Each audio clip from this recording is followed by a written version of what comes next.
ایک صوبے میں ضم کہی گئی ہے اور وہ تاریخی لحاظ سے اپنی الگ شناخت، اپنی قومیت اور دھرتی کو الگ کرنا چاہتے ہیں تو اصولی طور پہ ان کا وہ حق بنتا ہے، لیکن ایسی حرکت سندھ میں نہیں ہو سکتی۔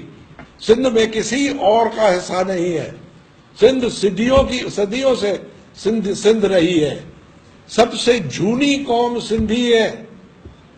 قبل از مسیح 5 سال قبل از مسیح ان کی تاریخ ہے، اس سے بھی آگے۔ یہ دھرتی سندھیوں کی ہے اور اس سے کوئی نہیں چھین سکتا۔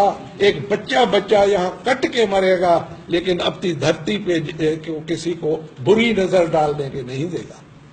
ہاں، ہم مانتے ہیں کہ یہ مہاجر جو آئے، تقسیم ہوئی، انہوں نے قربانیاں دی، آئے ادھر، سندھیوں نے دسترخوان بچھا دیے جو آج تک بچھے ہوئے ہیں۔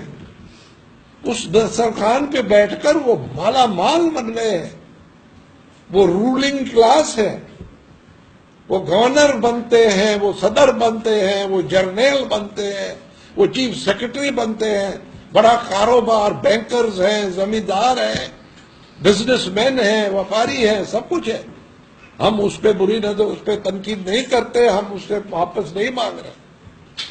ویلکم، سندھیوں کی دل بڑی ہے، فراخ دلی ہے، پہلے دن سے دسترخوان بچھایا ہوا ہے، اب بھی بچھا ہوا ہے، لیکن یہ بات ہے کہ سندھ میں رہنا ہے تو سندھی بن کے رہنا ہے، اور کسی کا کوئی حق نہیں ہے اس دھرتی پہ۔